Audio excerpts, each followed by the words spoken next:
Welcome to another episode of Soaring Through Chaos. And the reason we do this is because we seem to be in the midst of a lot of chaos.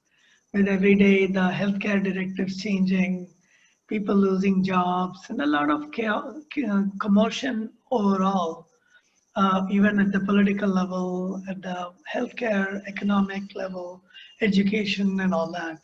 But amid all this, I run into people who are doing really good work, who support community, who support people.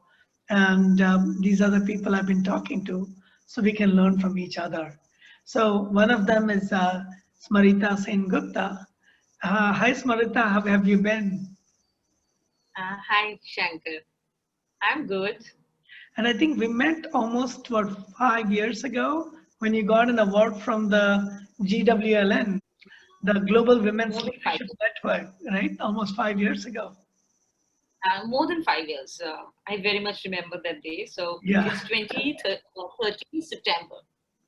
Wow. So You have to tell us about it then. Tell us what that award was, what you did, how you got into it, anything you want to share.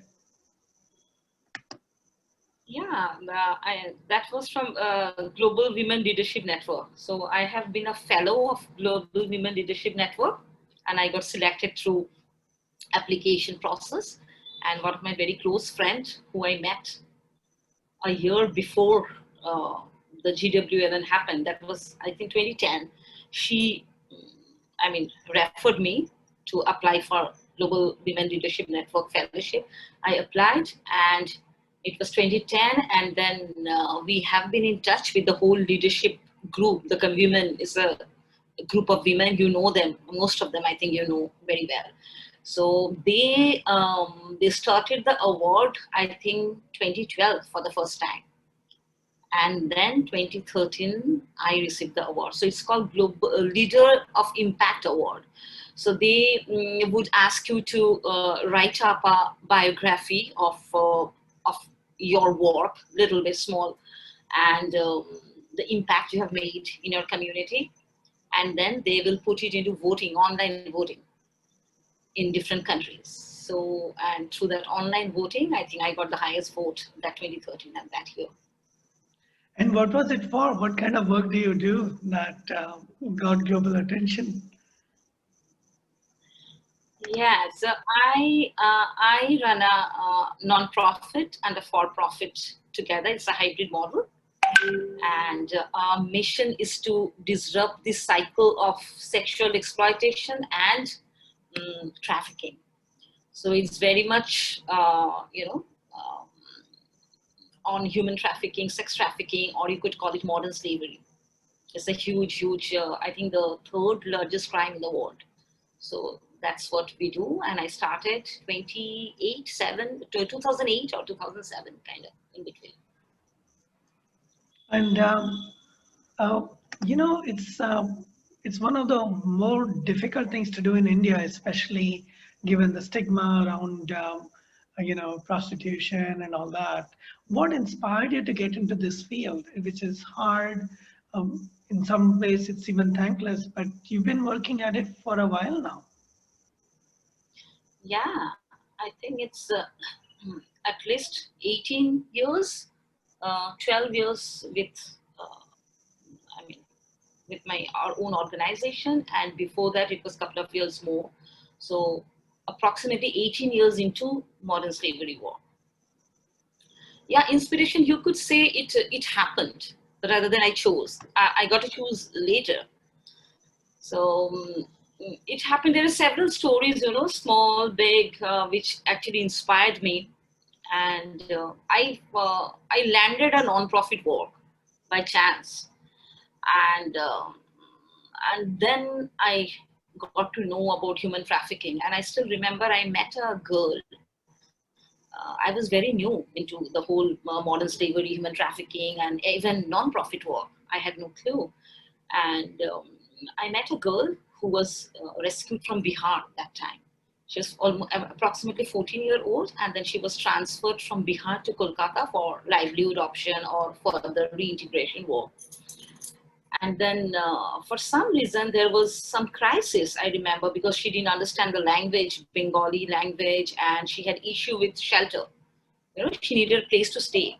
So I just agreed to, I just brought her home to, I didn't realize, I didn't do that like with deep thinking or something.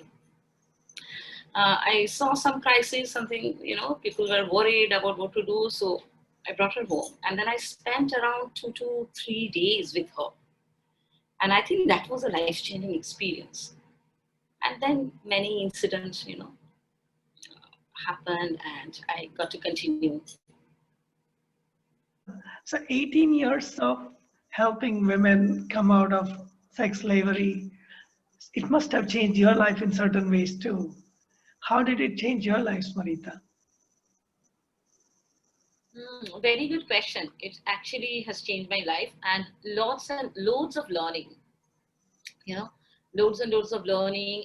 And I think I found myself, I understood myself much better. And I was able to modify myself. I was able to understand what is empowerment, and everything. I think I owe a lot into this work, shaping me up, building me up a lot. Anybody who has done this kind of work, whether it's in education or in health or in rescue, always says that they got more out of it than they put into it. Amazing.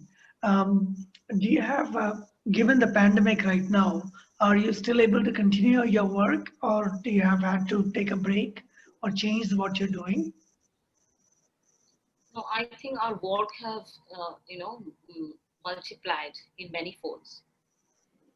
Even though we are physically not able to, run many of the program. Like we have a program in the red light area, so we definitely, you understand, we are not able to make a crowd and continue with what we have been doing, the training programs, etc. And same with the government shelter home where we work with children. We are not able to go inside the shelter home, but we have arranged for virtual classes, which was very difficult because the government is busy with the whole pandemic situation, and they cannot, I mean, give special attention on one particular issue. So it has been very challenging, but we managed to organize some virtual classes with the children, so they feel they are engaged and they feel connected.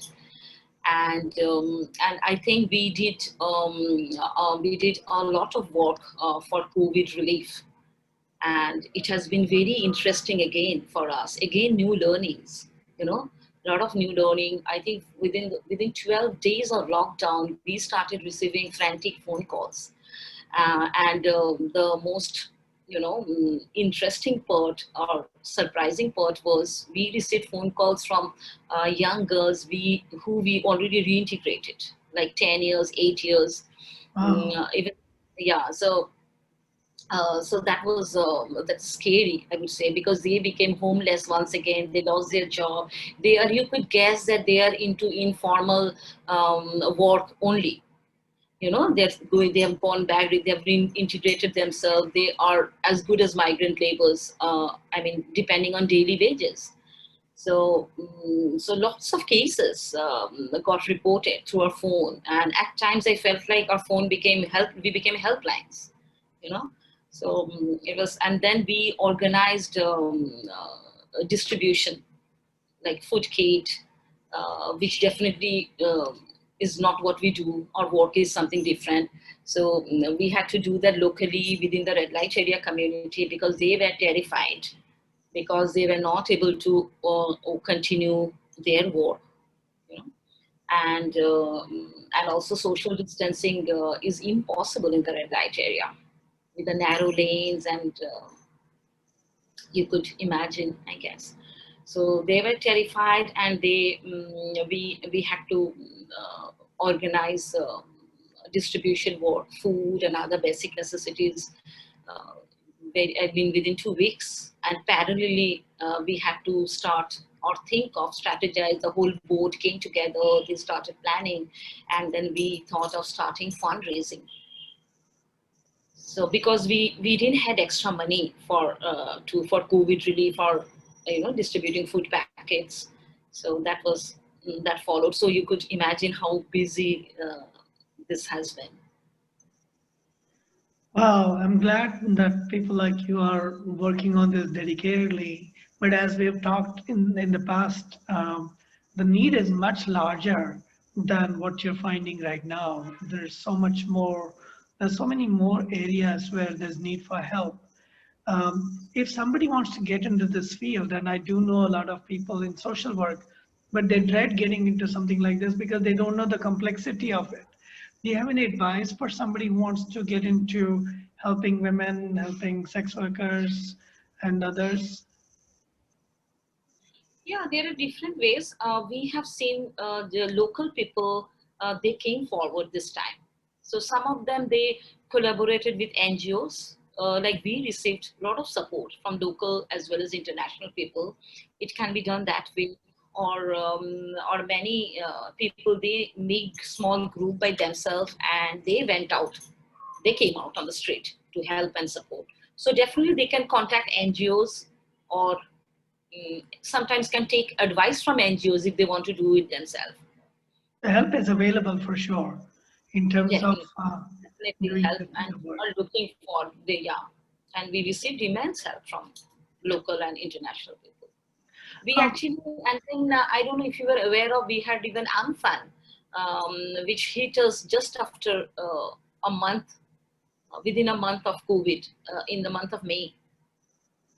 So then we had to, expand our fundraising work, and we reached out to a remote village in Sundarbans to uh, drop there. well, as long as people are so actively engaged in social service, supporting, there's no time to worry. But there are right now a lot of people are worried, anxious, both for health or for livelihood and all that. And in some cases, I mean, in many cases, there is real need, just like what you said, lack of job or not enough food and all that.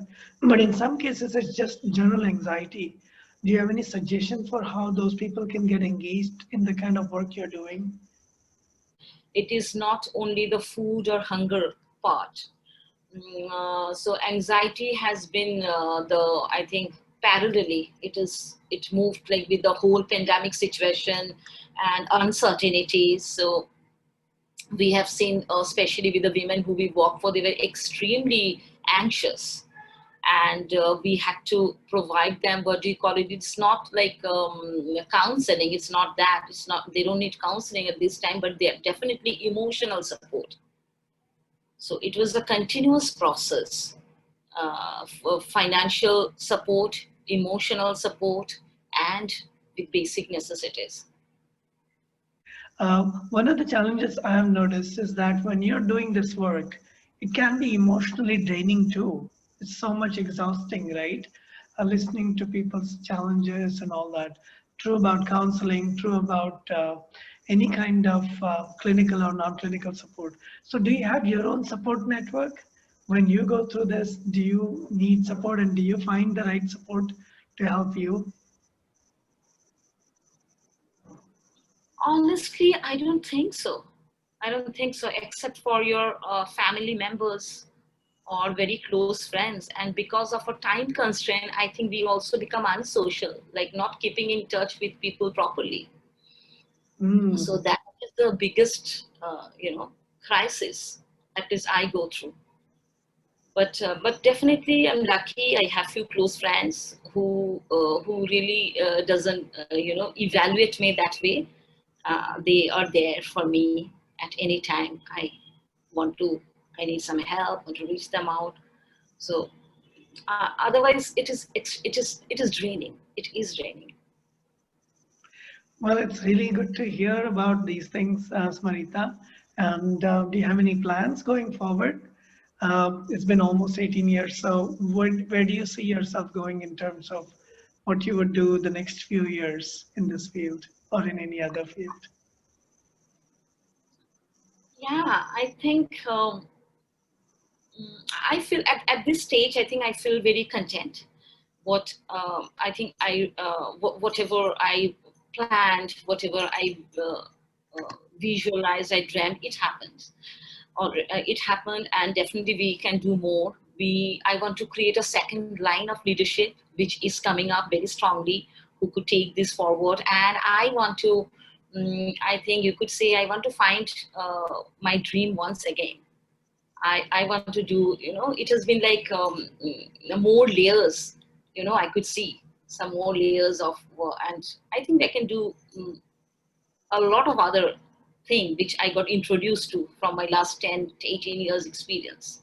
So I do have plan, and it could be maybe a little bit of spending time on studying or something different. So do you all keep in touch and have some kind of a connection? Because these networks are international. The sex, what do you call it? The trade is literally international. So when you are working with these people, how do you stay in touch with social workers and support networks?